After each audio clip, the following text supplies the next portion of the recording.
தமிழ்நாட்டை கடங்கார மாநிலமாக்கியிருக்கீங்க, குடிகார மாநிலமாக்கியிருக்கீங்க, பொம்பளை பிள்ளைங்க வெளியில வர முடியாத மாநிலமாக்கியிருக்கிறீங்க. கள்ளச்சாராயம் ஆறா ஓடுது. இப்படி வச்சுக்கிட்டு நாங்க தான் நம்பர் 1 அப்படின்னு நீங்க சொன்னீங்கன்னா இதை விட உலக காமெடி வேற எதுவுமே கிடையாது. நீங்க டீலிமிட்டேஷன் சொல்லிட்டு ஒண்ணு கொண்டு வரீங்க. இந்த திமுகவோட வேலையே என்ன அப்படின்னா, இவங்க ஆட்சி நடத்த முடியல அப்படின்னா இவங்க ஒண்ணு மக்களை கம்ப்ளீட்டா நடக்காத ஒரு விஷயத்துக்கு திசை திருப்புவாங்க, இல்லைன்னா இந்திய தூக்கிக்குவாங்க. கனிமொழி அக்கா ஹிந்தி கத்துக்கிட்டாங்களா இல்லையா? கனிமொழி அக்கா சர்ச் பார்க் கான்வென்ட்ல படிச்சிருக்காங்க. சர்ச் பார்க் கான்வென்ட்ல 2 மொழியா 3 மொழி. அப்போ கனிமொழி அக்கா எதுக்காக ஹிந்தி படிச்சாங்க? அந்த லாஜிக்கா அவங்களால சொல்ல முடியுமா? உங்க மைண்ட் செட் என்னன்னா, எங்க வீட்டு புள்ள ஹிந்தி படிச்சுச்சுன்னா நாங்க எம்பி ஆவோம், டெல்லி போவோம். நீ சாமானிய வீட்டு புள்ள எதுக்கு ஹிந்தி படிக்கிற? நாங்க தான் இங்க தமிழை வளர்த்தோம், நாங்க மட்டும் இல்லைன்னா தமிழ் செத்து தரையோட தரையா போயிருக்குங்கிறாங்களே.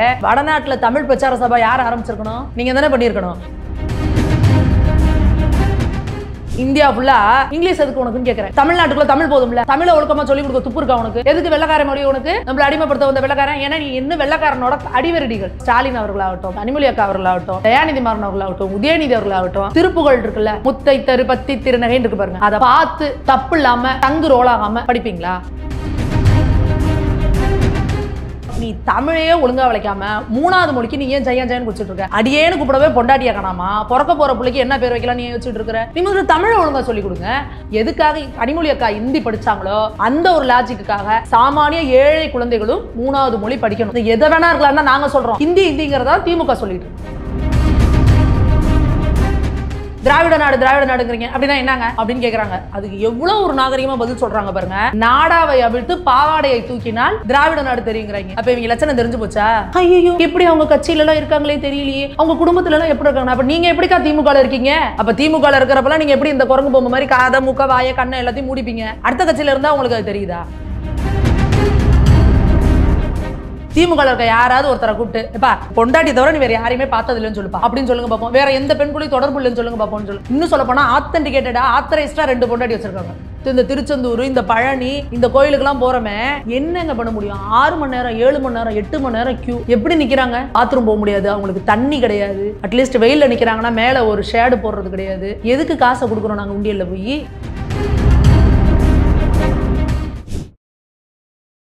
இளைய பாரத நேயர்களுக்கு வணக்கம். இன்னைக்கு நம்ம நேர்காணல நம்ம சிறப்பு விருந்தினர் பாஜகவின் மகளிரணி மாநில செயற்குழு உறுப்பினரான சுமதி மேகவர்ணம் மேம் தான்.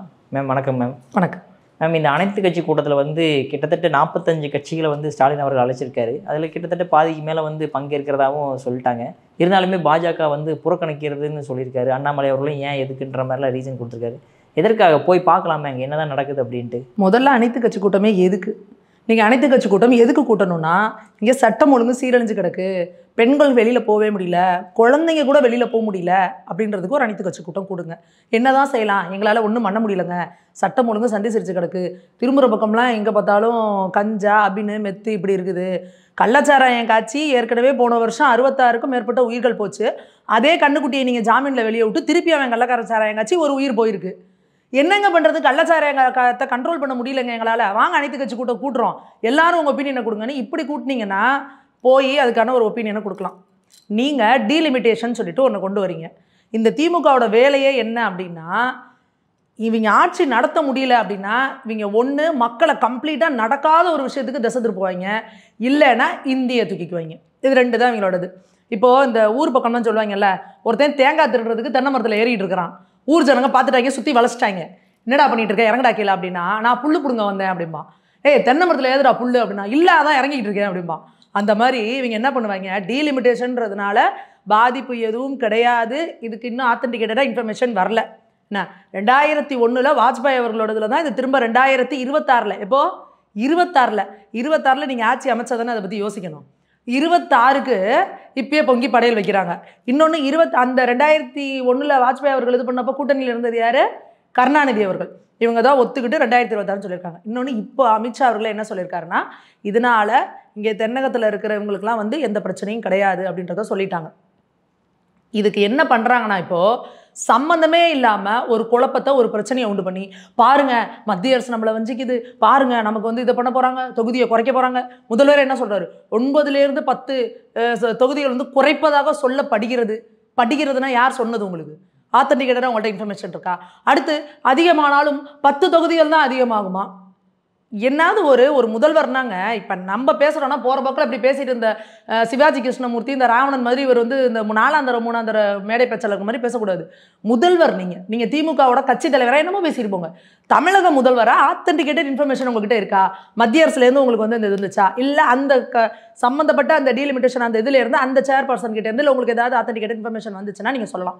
அதுக்கப்புறம் ஒரு உச்சக்கட்ட காமெடி வந்து பார்த்தீங்கன்னா முதல்வர் வந்து ஒரு கல்யாண வீட்டில் போய் புலம்புறாரு. எல்லாரும் புள்ள பெற்றுக்கோங்கடா, நிறையா பெற்றுக்கோங்கடா, நம்மளாம் குடும்ப கட்டுப்பாடை கரெக்டாக ஃபாலோ பண்ணதுனால நம்ம மக்கள் தொகை குறைஞ்சி போச்சு. அவங்கன்னா பாரு வடக்கில் நிறைய பெற்றுக்கிட்டாங்க, அதனால அவங்களுக்கு நிறைய தொகுதியாக நிறைய நிதியான்றாரு. இவங்களே பாருங்க, இந்த பெரியார் அப்படின்னு இவங்க தான் அந்த ஈவேராவை ஒரு கொள்கை தலைவராக தூக்கி வச்சுக்கிறாங்க. இவங்களோட கொள்கை என்னங்க? Enjoyment without responsibility. அப்படின்னா சந்தோஷமா இரு, ஆனால் புள்ள பெற்றுக்காத. புள்ள பெற்றுக்கிட்டீங்கன்னா உனக்கு அது பாரம், புள்ள பெற்றுக்கிட்டீங்கன்னா பெண்களுக்கு அது சுமை. பொம்பளை பிள்ளைங்களை என்ன பண்ண சொல்கிறாங்க? கர்ப்பப்பையை வெட்டி போட சொல்கிறாங்க. இப்படிலாம் நீ 60 வருஷமாக தமிழ்நாட்டு மக்களை ஒரு மூளை செலவு பண்ணி முட்டாளாக்கி என்னென்ன பண்ணணுமோ எல்லாம் பண்ணி வச்சுட்டு இன்றைக்கி அதே முதல்வர் என்ன சொல்கிறாரு? ஐயோ எல்லாரும் புள்ள பெற்றுக்கோங்கிறாரு. அப்போது எப்படி இவங்களுக்குன்னு ஒரு கொள்கை கிடையாது, ஒரு சித்தாந்தம் கிடையாது, ஒரு தொலைநோக்கு பார்வை கிடையாது, எது மக்களுக்கு நல்லது எதுவுமே தெரியாது. இவங்களா என்ன பண்ணுவாங்கன்னா கண்டதே காட்சி கொண்டதே கோலம்னு வாய்க்கு வந்ததை பேசிகிட்டு இருப்பாங்க. இப்போ என்ன தெரியுமா பண்ணுவாங்க? இந்த அனைத்து கட்சி கூட்டத்தை கூட்டிகிட்டு அங்கே போய் எல்லாம் மிச்சரை தின்னுட்டு டீயை குடிச்சுட்டு போட்டாவை தின்னுட்டு வெளியே வந்துடுவாங்க. அதுக்கப்புறம் ஆஸ் யூஷுவல் வந்து எப்போவுமே மத்திய அரசு மோடிஜி அவர்களோடது எப்படின்னா பொதுமக்கள் எல்லாருக்கும் எது நன்மையானதோ அதை தான் அவர் செய்வார்.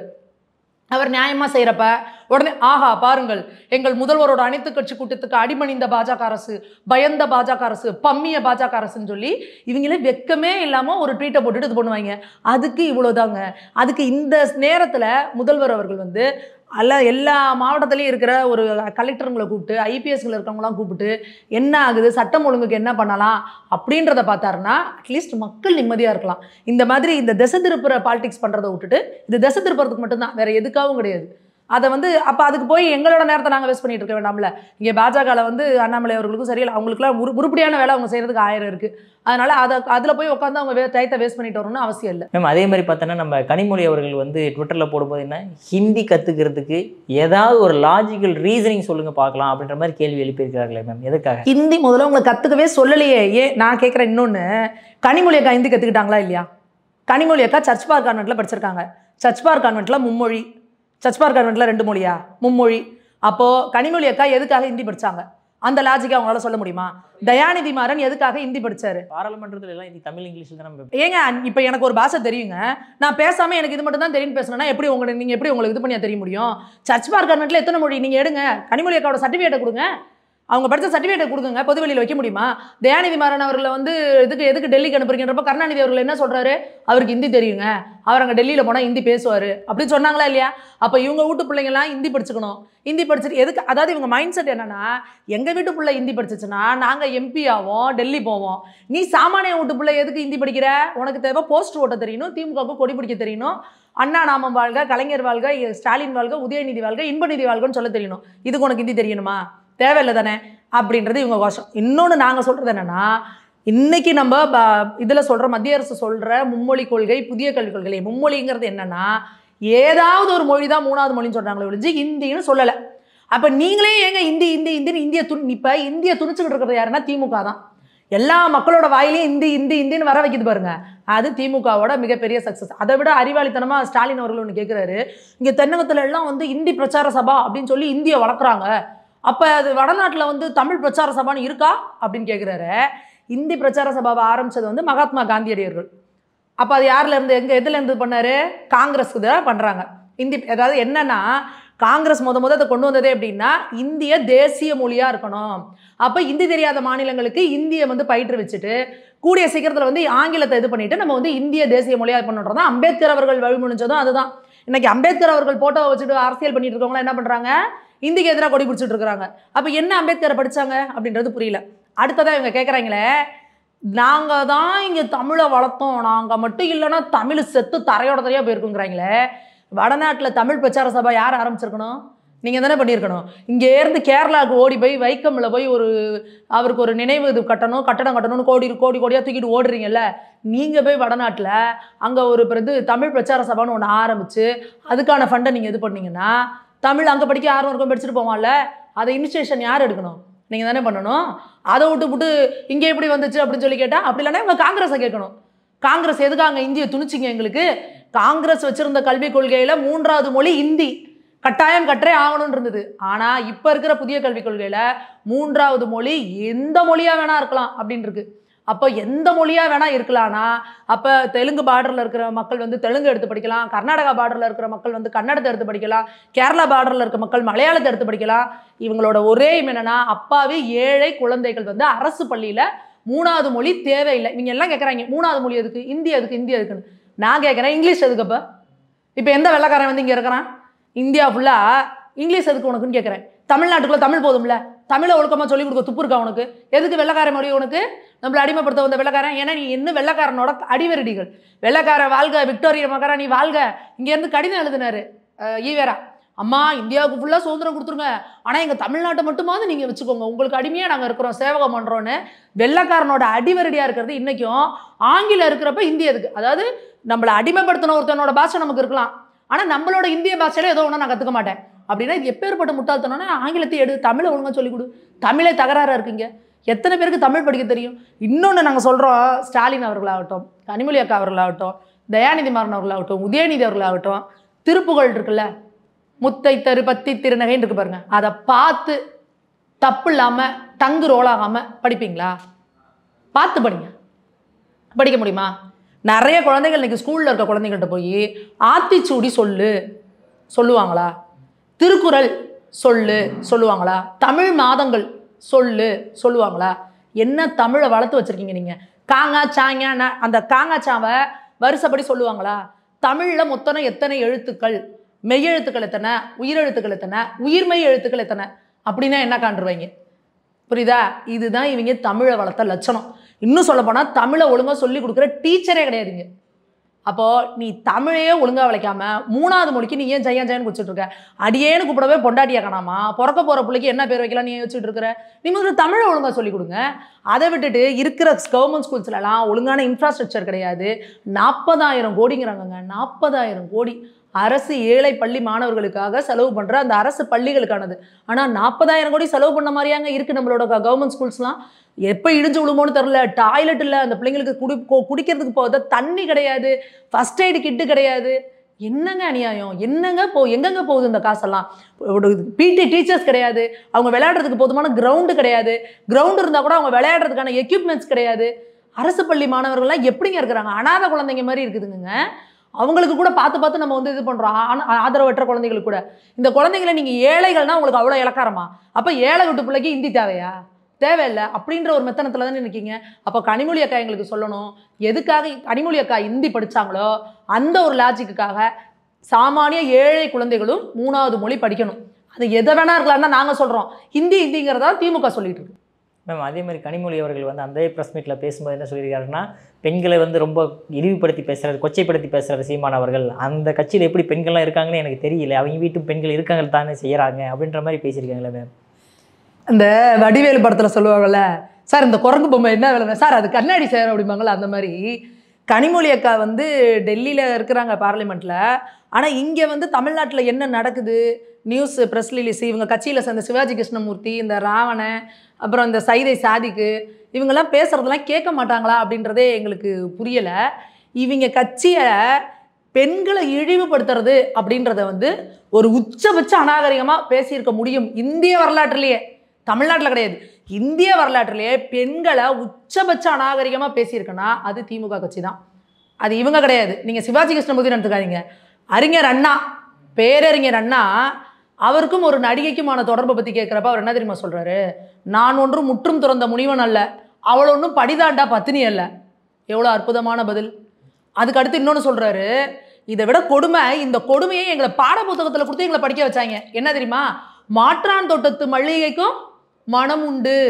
இது போன்ற ஒரு மிகச்சிறந்த கருத்துக்கள்லாம் சொன்ன. மாற்றான் தோட்டத்து மல்லிகைக்கு மனம் உண்டுன்னு என்ன அர்த்தம்? அடுத்தவன் பொண்டாட்டி தான் இவருக்கு நல்லா இருப்பாங்கன்றது. இந்த கேவலமான இதை எங்களை பாட புத்தகத்தில் வச்சு படிக்க வச்சாங்க, அதை நாங்களாம் படித்து எழுதணும். இந்த கொடுமையை நாங்கள் எங்கே போய் சொல்கிறது? அப்போது இதுதான் இவங்களோட வரலாறு. அடுத்து இவர் கருணாநிதி அவர்கள் இருக்காங்க பாருங்க, சொல்லவே முடியாது. வனவாசத்தில் இவர் எழுதுறாரு, கண்ணதாசன் அவர்கள். ஒரு விலைமாதர் வீட்டுக்கு போயிட்டு அந்த பொண்ணு கூட இருந்துட்டு அவங்க வறுமையில் தான் ஒரு பெண் வந்து இந்த தொழிலுக்கு வரான்னா வேற வழியே கிடையாது, ஒரு கடுமையான வறுமை, எப்படியோ தன் குடும்பத்தை காப்பாத்துறதுக்காக தன்னோட உடலை விற்கிறதுக்கு ஒரு பெண் வரா. அதுவே அந்த பெண் எந்த அளவுக்கு ஒரு மன உளைச்சலுக்கு இருப்பாங்கிறது அந்த பெண்ணு கூட இருந்துட்டு திரும்ப வெளியில வந்து அந்த அவங்க அவங்க அப்பா கிட்டே அந்த அந்த சம்மந்தப்பட்டவர்கிட்ட இந்த பொண்ணு வந்து எனக்கு வந்து சந்தோஷத்தை கொடுக்கல, கொடுத்த காசை திருப்பி வாங்கிட்டு வந்துட்டாராம். அது இவரோட வரலாறு. யாரு? கருணாநிதி அவர்கள். அடுத்தது ஒரு ஒரு எதிர்கட்சியில இருக்கிற ஒரு பெண் அரசியல்வாதி, ஒரு பெண் அரசியல்வாதி கேட்குறாங்க, திராவிட நாடுங்கிறீங்க அப்படின்னா என்னங்க அப்படின்னு கேட்குறாங்க. அதுக்கு எவ்வளோ ஒரு நாகரிகமாக பதில் சொல்கிறாங்க பாருங்க. நாடாவை அவிழ்த்து பாவாடையை தூக்கினால் திராவிட நாடு தெரியுங்கிறாங்க. அப்போ இவங்க லட்சணம் தெரிஞ்சு போச்சா? அப்போ இவங்க திராவிடம்னா என்ன டெஃபினிஷன் இவங்க கொடுக்குறாங்க? இந்திரா காந்தி அவர்கள் வந்து தமிழ்நாட்டுக்கு வரப்போ வந்து தாக்கப்படுறாங்க. அப்போ ஏங்க இந்த மாதிரி நடக்குதுன்னு சொல்கிறப்போ அவங்களோட கல் மண்டையில் பட்டு ரத்தம் வலியுது. அப்போ அதுக்கு கேட்குறப்ப கருணாநிதி அவர்கள் என்ன தெரியுமா சொல்கிறாங்க? அந்த அம்மா மாத விளக்காயிருப்பாங்க, அதனால ரத்தம் வந்திருக்கும் அப்படின்றாங்க. அடுத்தது வந்து ஜெயலலிதா அம்மா ஒரு பெண்ணுங்கிற காரணத்தினாலேயே அவங்கள எவ்வளவு கேவலமாக இழிவாக கொச்சையாக பேச முடியுமோ எல்லாம் பேசுனாங்க. பால்கனி பாவை அப்படின்னாங்க, ஊற்றி கொடுத்த உத்தமின்னாங்க. அப்புறம் என்னென்னா மோடிஜி அவர்கள் வந்து இவங்களை பார்க்க வராங்க. அது வந்து ஒரு அரசு முறையான சந்திப்பு. இப்போ கேட்குறாங்க, அவருக்கோ மனைவி இல்லை, இவங்களுக்கோ கணவன் இல்லை, 2 பேரும் என்ன செஞ்சுருப்பாங்க? இதெல்லாம் ஒரு தலைவர் பேசுகிற பேச்சாங்க? எவ்வளவு நாகரிகமான பேச்சு இதில். அடுத்து சைதை சாதிக்கெலாம் என்ன பேசினாருன்றது நம்மளாம் கிழிச்சு தொங்க விட்டு மன்னிப்பு கேட்டார், கதறினார், அதெல்லாம் அடுத்த விஷயம். சிவாஜி கிருஷ்ணமூர்த்தி வாயிலே சொல்லவே முடியாதுன்னு வச்சுக்கோங்க, அந்த மாதிரி இருக்குது. அப்போது இவங்கெல்லாம் இப்படி பேசுனாங்களே, இப்போல்லாம் கனிமொழி அக்கா எங்கே போனாங்க? இவங்க வரலாறு தெரியாத கனிமொழி அக்காவுக்கு.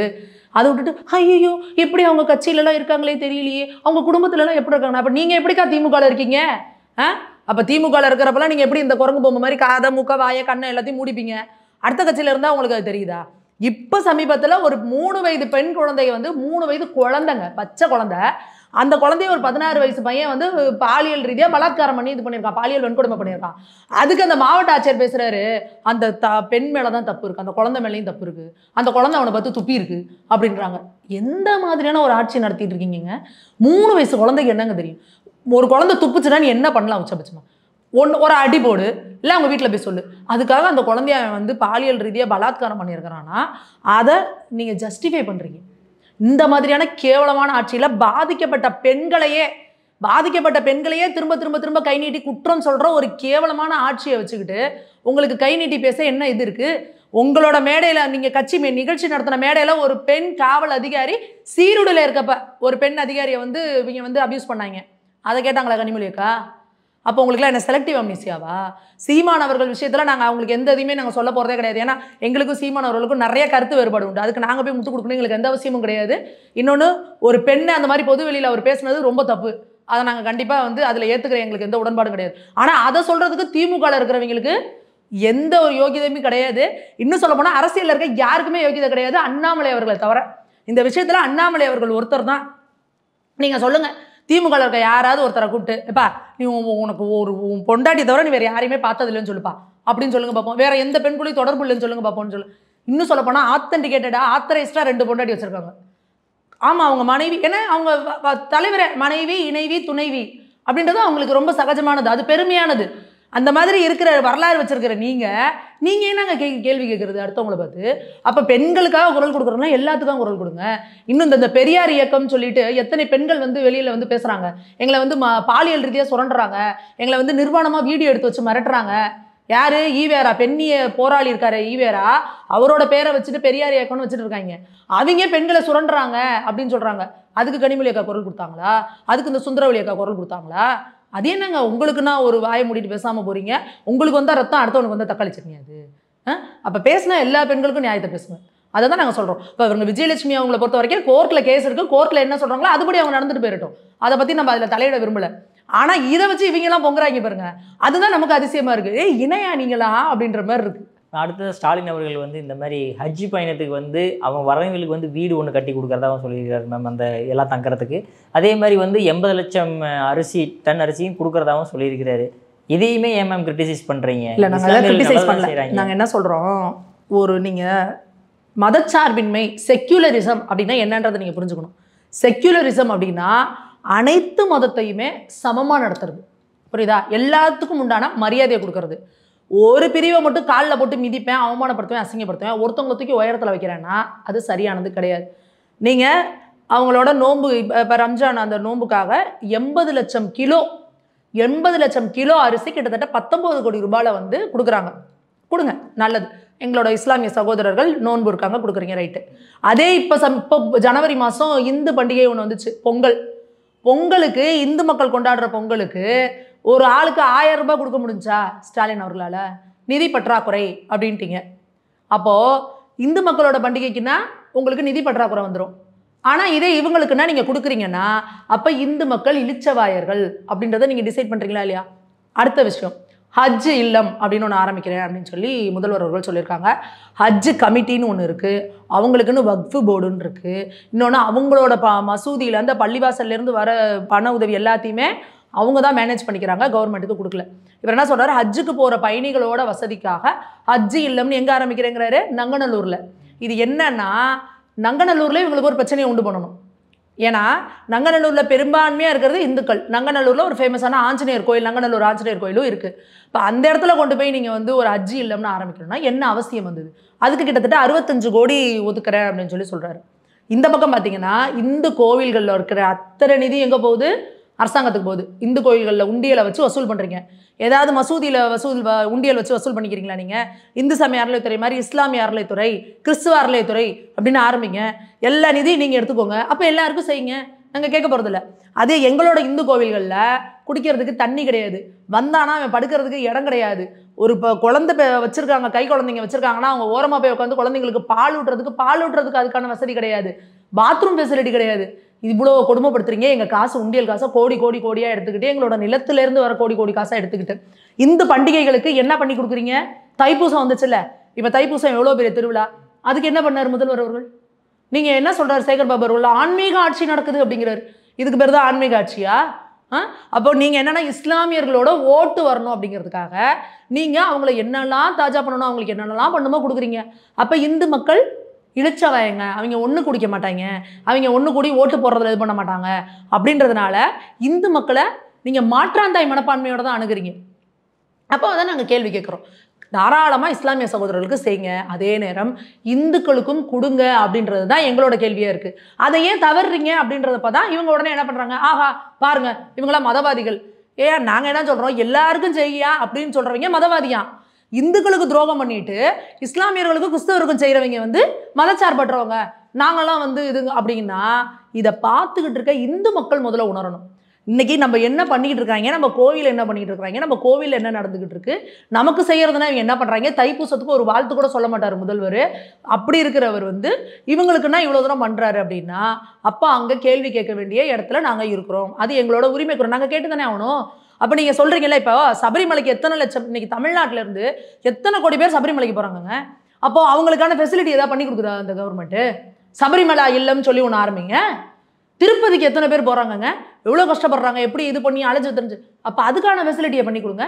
இங்கேருந்து காசி ராமேஸ்வரம் யாத்திரைன்னு எத்தனை பேர் போகிறாங்கங்க? லட்சக்கணக்கான பேர் காசி யாத்திரை ராமேஸ்வரம் யாத்திரை போகிறாங்க. அதுக்கு என்ன நீங்கள் ஃபெசிலிட்டி பண்ணி கொடுக்குறீங்க?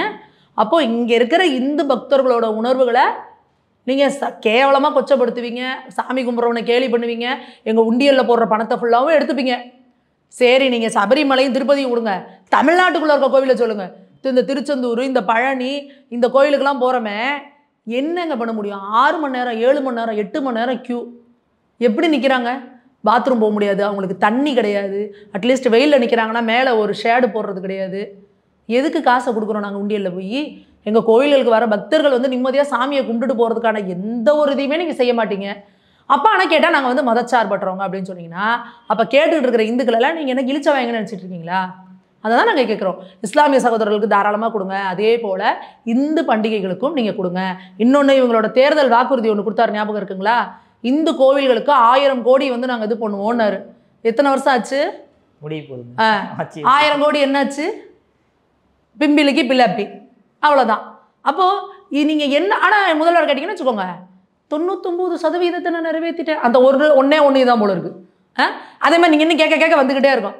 அந்த தேர்தல் வாக்குறுதி அப்படின்றது வந்து நீங்கள் வந்து தண்ணியில் எழுதுனது மாதிரி, தண்ணியில் எழுதி அப்படியே களைச்சி விட்டுட்டு போகிற மாதிரி. நீங்கள் என்ன வேணால் சொல்லலாம், வானத்தை வில்லா வளர்ப்பேன். நாங்கள் வந்து இந்த உள்ளே போயிருந்தப்போ இந்த கவுன்சிலர் எலெக்ஷனில் ஒருத்தர் வந்து போட்டிருந்தார், வீட்டுக்கு ஒரு ஹெலிகாப்டர் கொடுக்கப்படும், தேர்தல் வாக்குறுதியே வீட்டுக்கு ஒரு ஹெலிகாப்டர் கொடுக்கப்படும் அப்படிலாம். என்னது இது இப்படி போட்டிருக்காரு அப்படின்ட்டு. ஆமாம், அப்புறம் மிச்சவங்களாம் கொடுக்குறதெல்லாம் என்ன சொல்கிறதெல்லாம் நிறைவேற்றுறாங்களா? இப்போ நானும் நிறைவேற்ற போகிறதில்ல, சும்மா சொல்கிறது தானே வாயில் அப்படிங்கிற மாதிரி வாயில் என்ன வேணால் சொல்லலாம் போல இருக்குது. அப்போது இவங்க ஏற்கனவே இந்த உரிமை தொகைன்னு சொல்லிட்டு 1000 ரூபா கொடுத்தாங்க. டெய்லி 1000 ரூபா டாஸ்மாகில் வாங்கிட்டு போயிடுறீங்க.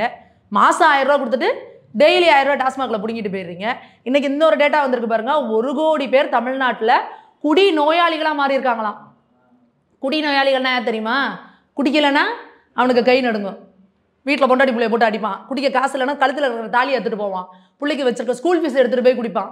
குடி நோயாளி. இந்த சோசியல் ட்ரிங்கருங்கிற நம்ம அவன் இல்லை, நான் மாதத்துக்கு ஒரு குடிப்பேன், குடித்தாலும் குடிப்பேன் இல்லைன்றதில்ல. குடி நோயாளிகள்னா 1 கோடி பேர். 1 கோடி பேரை வந்து ஒரு பாப்புலேஷனில் எவ்வளோ முக்கியமான ஒரு தொகை குடி நோயாளிகளை ஆக்கி வச்சுருக்கீங்கன்னா, அப்போ இந்த தமிழ்நாடு உருப்படுமா? அப்போ தமிழ்நாட்டை எதை நோக்கி நீங்கள் இழுத்துட்டு போயிட்டு இருக்கிறீங்க? அப்போ இந்த டாஸ்மாக் வருமானத்தை வச்சுக்கிட்டு, இதை 24 மணி நேரமும் திறந்து வச்சுக்கிட்டு, பாரை உங்கள் கையில் வச்சுக்கிட்டு, இதில் வச்சுட்டு நீங்கள் என்ன பண்ணிகிட்டு இருக்கிறீங்க? தமிழ்நாட்டை கடங்கார மாநிலமாக்கியிருக்கீங்க, குடிகார மாநிலமாக்கியிருக்கீங்க, பொம்பளை பிள்ளைங்க வெளியில் வர முடியாத மாநிலமாக்கியிருக்கிறீங்க, கள்ளச்சாராயம் ஆறாக ஓடுது, கஞ்சா அபின்னு மெத்து இன்னும் வாயிலே வராத எல்லா போதை பொருளும் நடமாடுது. இப்படி வச்சுக்கிட்டு நாங்கள் தான் நம்பர் 1 அப்படின்னு நீங்கள் சொன்னீங்கன்னா, இதை விட உலக காமெடி வேறு எதுவுமே கிடையாது. மேம், பொன்னான கருத்து இளைய பாதர் மேல் பகிர்ந்ததற்கு மிக்க நன்றி மேம். நன்றி.